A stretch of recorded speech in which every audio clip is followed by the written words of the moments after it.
Hello everyone and welcome to Rollin'-ish. I'm Matt, and in this video we're looking at Xanathar's Guide to Everything, which is a supplemental book that came shortly after the 2014 Player's Handbook to offer additional features and subclass options for your character creation. If you haven't done so already, take a look at our class playlist. There you're going to find videos that break down what you get levels 1 through 20 for each class, and even more videos breaking down what you get with the subclasses for each of the classes as they appear in the Player's Handbook from 2014. This video is going to dive into the Otherworldly Patron options available for the Warlock class from Xanathar's Guide to Everything, starting with the Celestial. Now, as far as your bargain with this type of patron is concerned, you're going to be bound to an entity of the upper planes. Sometimes, but not always, are they good aligned, so think of creatures such as maybe a unicorn, a Kirin, or maybe even a solar to serve as your patron. This is going to basically give you, and you're packed with that patron, a small touch of holy light that illuminates the multiverse. You're basically could play this a way that maybe you find yourself driven to annihilate undead or defeat fiends or even protect the innocent. There's a way that you could play this Warlock without really needing to follow the dark side of what the Warlock class has to offer. By choosing the Celestial, you're going to get features at 1st, 6th, 10th, and 14th levels. Starting with 1st level, you're going to get access to certain spells based on choosing this Otherworldly Patron, starting with Cure Wounds and Guiding Bolt. Cure Wounds is a healing spell that's typically reserved for paladins have access to it, clerics have access to it, bards have access to it. Those are typically the classes associated with healing. Warlock, in order to play a healer, would need to take the Celestial Otherworldly Patron. Now, this will be great if you don't already have a healer in your party. Guiding Bolt is an attack spell that deals radiant or holy damage.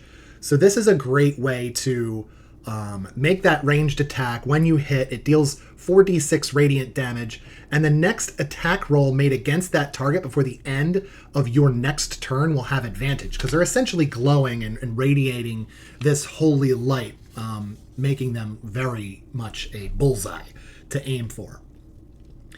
You'll also get access to 2nd level spell called Flaming Sphere. It requires concentration for a minute. It is a range of 60 feet, creates a 5-foot radius, so essentially one target, that will be required to make a dexterity saving throw. The creature takes 2d6 fire damage on a failed save or half as much on a successful one. As a bonus action, you can move that sphere up to 30 feet. If you ram the sphere into a creature, that creature must make the saving throw. And when you move the sphere, you direct it over barriers up to 5 feet tall. It can jump across pits up to 10 feet wide. The sphere ignites flammable objects that are not being worn or carried. So if there's crates, barrels, equipment, things nearby, it'll light up. And it sheds bright light in a 20-foot radius and dim light for an additional 20 feet. This is something you can upspell as well, which makes it pretty versatile. You'll also get access to Lesser Restoration. Like Cure Wounds, this is typically a spell that like the healing classes will have access to, not so much for Warlocks, so this will be unique for Warlocks. Lesser Restoration is essentially you touch a creature and end a disease or a condition affecting it. The conditions that you can remove are blinded, deafened, paralyzed, or poisoned. You'll get access to a 3rd level spell called Daylight, which lasts an hour. It's got a range of up to 60 feet, creates a 60-foot radius sphere, and essentially light shines from the object and moves with it. So it's going to be bright light and then dim light for an additional 60 feet. So it's a 120-foot sphere of actual light that can, magical light that can light up a dungeon or wherever you are where there's darkness. You'll also have access to Revivify. This is going to return a creature to life who has died within the last minute.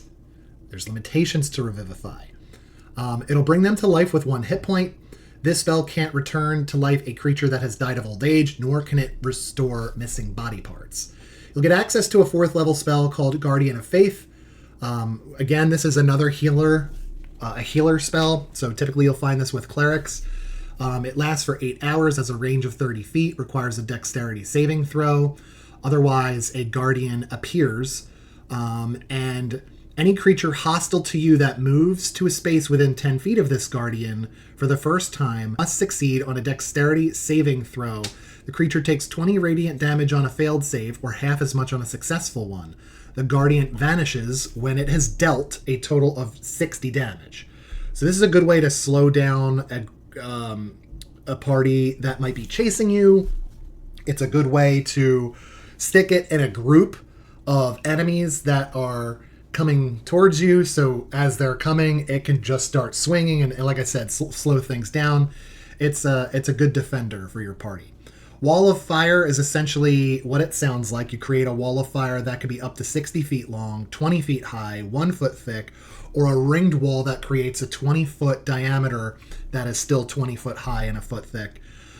Essentially, when the wall appears, each creature within the area must make a dex saving throw. On a fail, the creature takes 5d8 fire damage, or half as much on a success.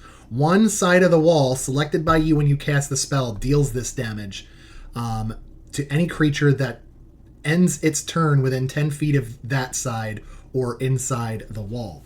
A creature takes the same damage when it enters the wall for the first time or ends its turn there. The other side of the wall deals no damage. So you could basically set it up to where it protects your party, no heat's coming off, but is scorching hot on the other side, preventing creatures from getting close to it, or if they walk through it to get to you, they're going to take serious damage. And that's another barricade that'll help you in certain situations.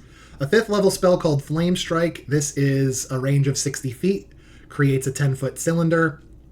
Each creature in a 10-foot radius, 40-foot high cylinder centered on a point within that range must make a dexterity saving throw. A creature takes 4d6 fire damage on a failed save, or half as much on a successful one. This also could be upcasts. And then the better version of Lesser Restoration, Greater Restoration. You touch a creature and reduce a target's exhaustion level by 1, or end one of the following effects. One effect that is either charmed or petrified. One curse, including the target's attunement to a cursed magical item. That's important. Any reduction to one of the target's ability scores. So as certain effects come into play, certain spells, you could do that. You could reduce somebody's ability score. This would fix that. Or one effect reducing the target's hit point max. Same thing, there are necrotic spells out there that reduce your hit point maximum. Most of the time you can sleep that off and get it to come back. Other times you can't. It requires a spell like Greater Restoration to fix. These are all great spells and essentially turns your Warlock into a semi-healer. That's all great stuff that you're going to have access to. Starting at first level, the first feature you get is going to be bonus cantrips. You learn Light and Sacred Flame. Light is going to be a bright light in a 20-foot radius and dim light for an additional 20 feet. It's essentially like a floating torch. Sacred Flame is an attack spell. Target must succeed on a dexterity saving throw or take 1d8 radiant damage. The target gains no benefit from cover for this saving throw. So if you know of a creature that's hiding in an area, maybe you don't know its exact location, you can create this radius to force them on the saving throw, and then they'll get hit because cover doesn't help them. Spell's damage increases by a d8 when you reach 5th level to 2d8. It increases at 11th level to 3d8 and increases at 17th level to 4d8 based on your level when you cast this spell.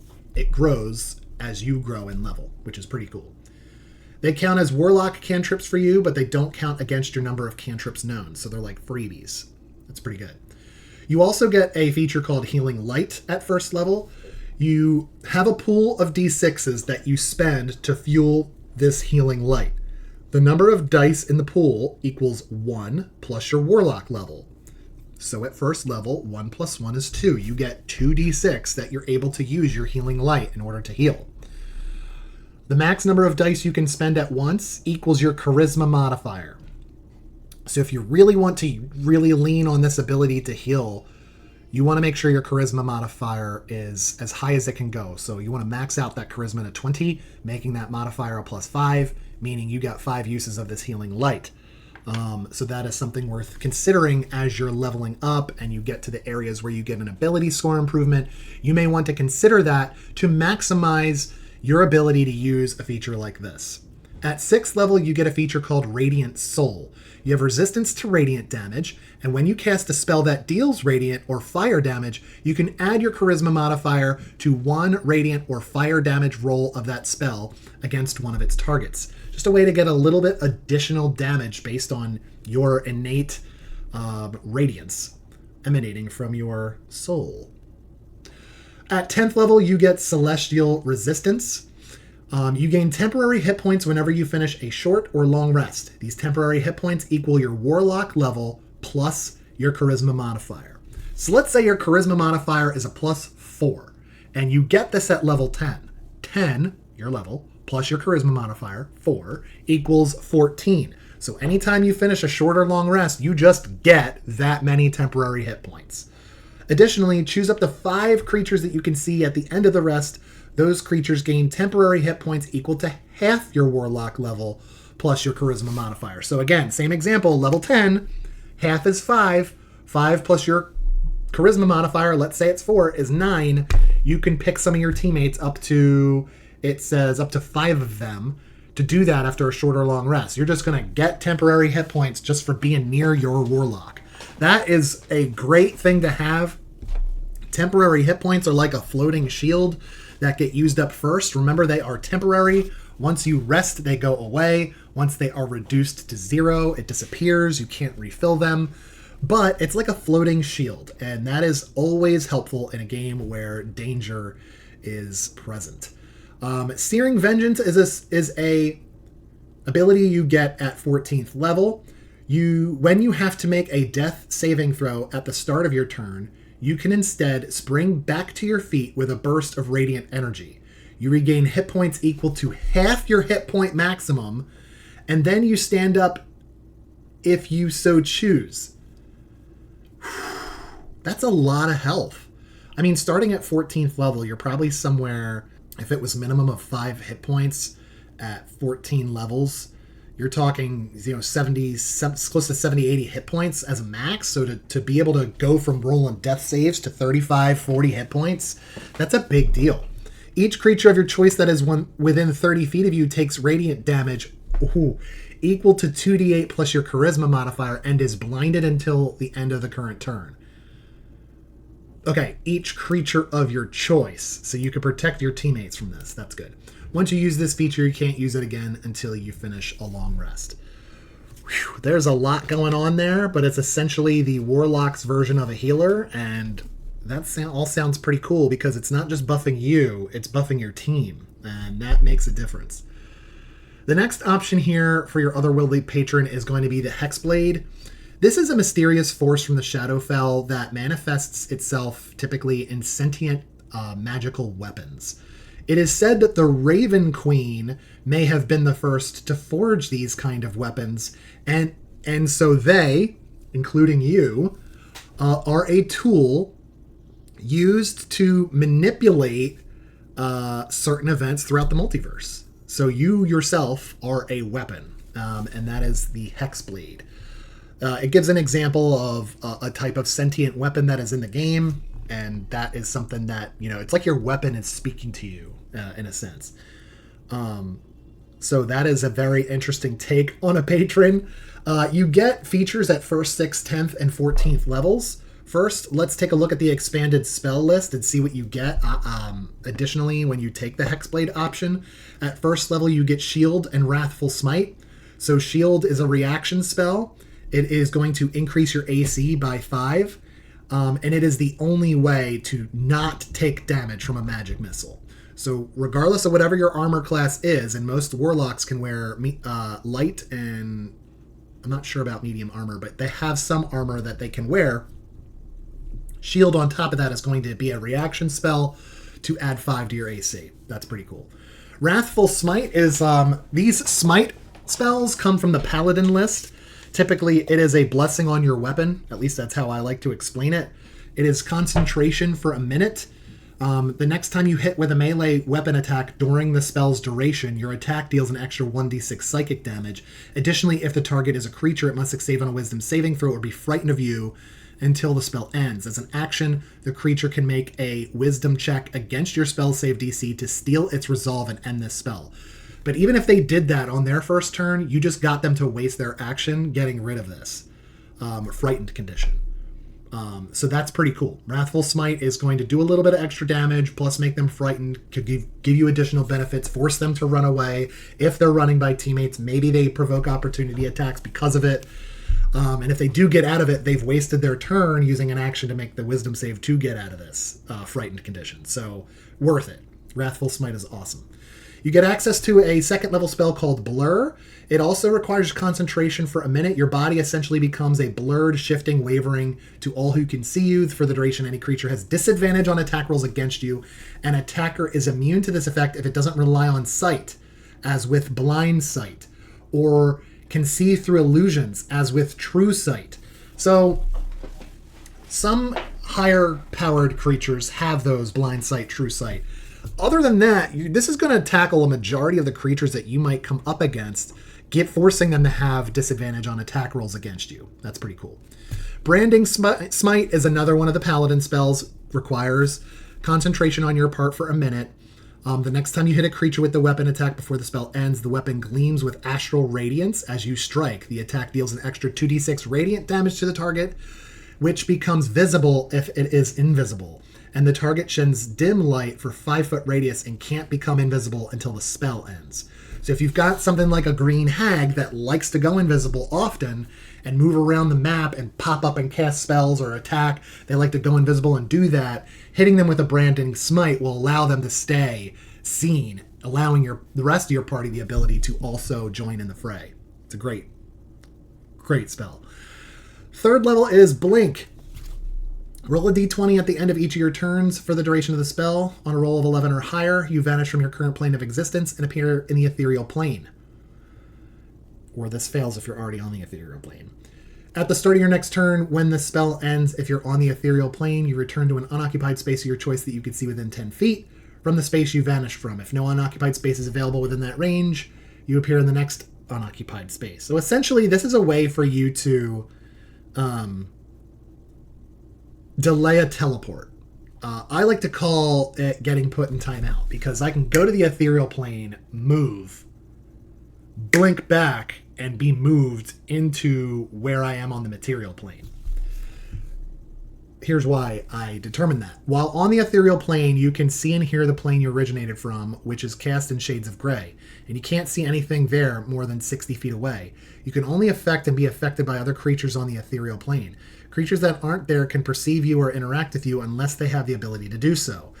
So it's kind of a good way to take a time out. You are at risk of popping into the ethereal plane with other monsters at the ready, but it's a good way to pop out of the encounter you're in, maybe to heal yourself, maybe to drink a potion, maybe to reposition yourself, go back into the fray, and hit the ground running. Elemental Weapon requires concentration up to an hour. Essentially, you touch a weapon, a non-magical weapon, and you get one of the following damage types. So they're all elemental. So acid, cold, fire, lightning, or thunder. For the duration, the weapon has a +1 bonus to attack rolls and deals an extra 1d4 damage of the chosen type when it hits. So essentially, let's say you put this on a scimitar and you do acid. When you make your attack with your scimitar, you're not doing slashing damage, you're doing acid damage. And you get to add a d4 on top of that. And then, of course, you can upcast this spell to do a little bit more.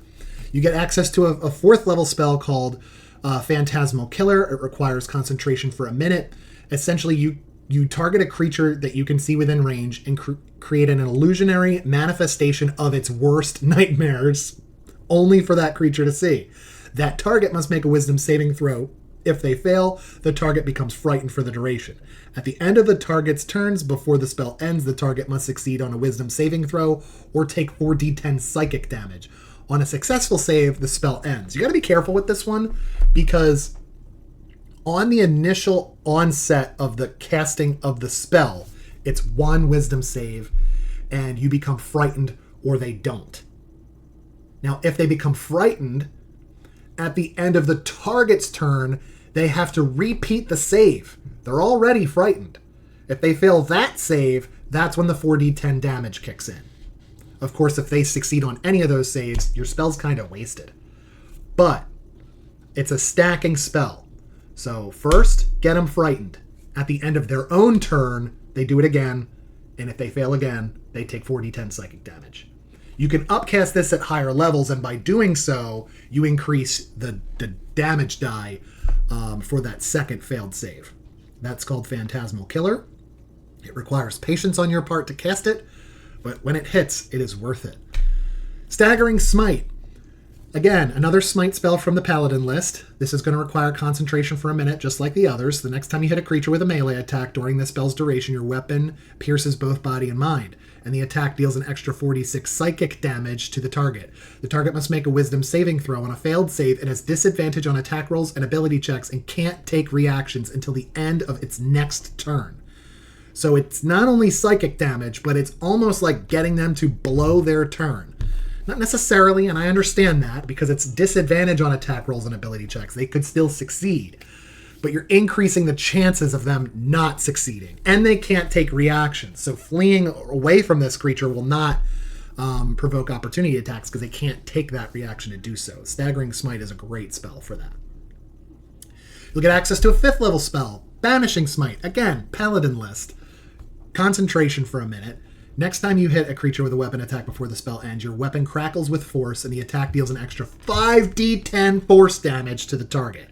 Additionally, if this attack reduces the target to 50 hit points or fewer, you banish it. If the target is native to a different plane of existence than the one you're on, the target disappears, returning to its home plane. If the target is native to the plane that you're on, you can't banish it to home, it's already home. It's going to vanish to a harmless demiplane. While there, the target is incapacitated. They can't move, they can't take a turn, they're wasted. It remains there until the spell ends. Remember, it's concentration up to a minute, at which point the target reappears in the space it left or the nearest unoccupied space, if that space is occupied. The banishing is great. It's kind of like the banishment spell, and it doesn't get rid of them completely. It's not like you're sending away the problem and now you no longer have to deal with it. You're sending away that problem for a minute. That allows you and your party to reposition yourselves on the map, maybe to get a better strategic advantage. Maybe it's a break for you guys to drink healing potions, healing spells, that kind of thing. Or maybe it's just a way to get rid of one target to focus fire on another, so you could deal with an enemy at a time. Banishing Smite would be great for that as well. You also get access to a Cone of Cold. Essentially, this is going to be a 60-foot cone originating from you outward, and every creature in that 60-foot cone must make a Constitution saving throw. The creature takes 8d8 cold damage on a failed save or half as much on a successful one.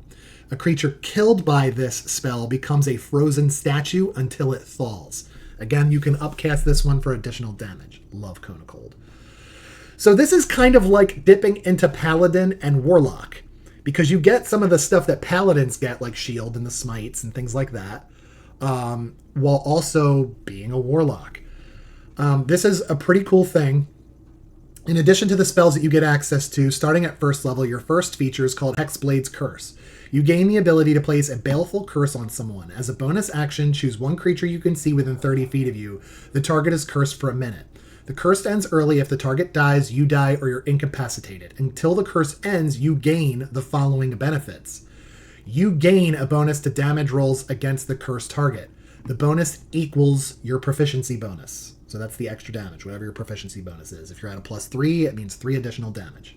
I'll take every bit I can get.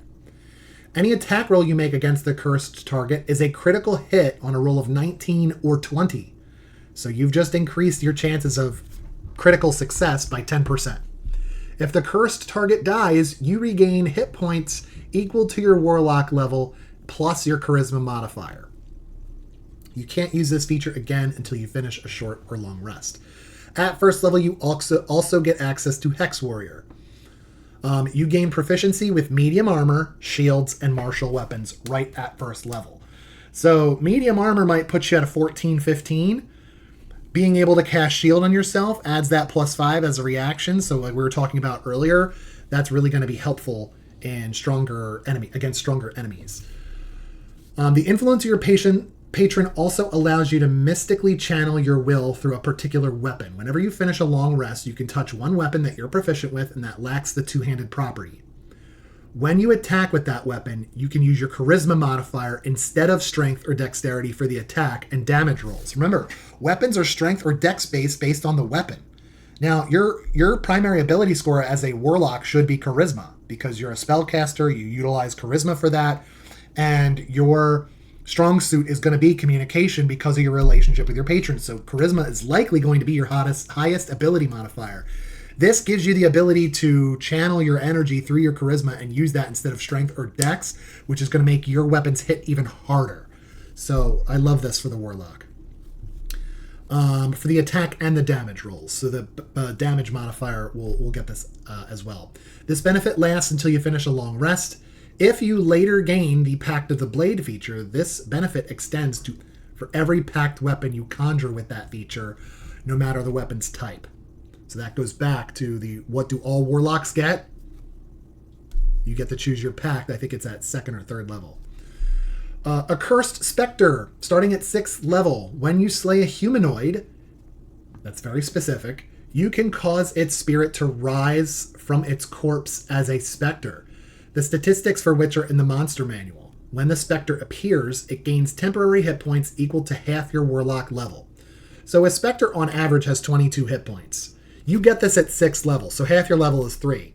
So temporary hit points of 3. After they're gone, it starts going through its normal hit points. It's pretty cool.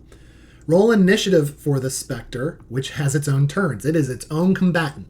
It obeys your verbal commands and gains a special bonus to its attack rolls equal to your charisma modifier. The spectre remains in your service until the end of your next long rest, at which point it vanishes to the afterlife. Once you bind a spectre with this feature, you can't use this feature again until you finish a long rest. You can do this like once a day. At 10th level, you get Armor of Hexes. If the target is cursed by your Hexblade's curse, hits you with an attack roll. So whoever you curse, they hit you with an attack roll. You can use your reaction to roll a d6. On a 4 or higher, the attack instead misses you, regardless of its roll. I'm going to say this out loud for the DMs in the back. Regardless of its roll. To me, as the DM, if I roll a critical hit as that cursed enemy, and my Warlock decides to use this feature and wants to roll that d6 and roll, I just rolled a 5, and rolls a 4 or higher, I miss. That is how I will rule that. Some of you DMs might do it a different way, and that's fine, to each your own. This is D&D after all. But that is how I would rule that. Master of Hexes, starting at 14th level. When the creature cursed by your Hexblade curse dies, you can apply the curse to a different creature you can see within 30 feet of you, provided you are incapacitated. When you apply the curse in this way, you don't regain hit points from the death of the previously cursed creature. Okay, so that turns it into an option. I can either take those temporary hit points, or I could spread this curse out to a different creature within 30 feet of me. So I could just move the curse. I don't know. I think I would move the curse, guys. I don't know. Okay. So that, my friends, are the Celestial and the Hexblade as your Otherworldly Patron or subclass options for your Warlock. The next video we do, we're going to cover the Eldritch Invocation options that are available for your Warlock from Xanathar's Guide to Everything. In our class playlist, if you go back and you look at the Warlock videos, you're going to find an Eldritch Invocation video specifically to what's available for you to choose from as you hit certain level milestones from the 2014 Player's Handbook. Xanathar's Guide to Everything released more invocations for the Warlock, so rather than just focus on the subclass, we'll make another video, our next video, to cover the additional Eldritch invocations provided by Xanathar's Guide to Everything. But until then, keep rolling those dice, and we'll see you at the table.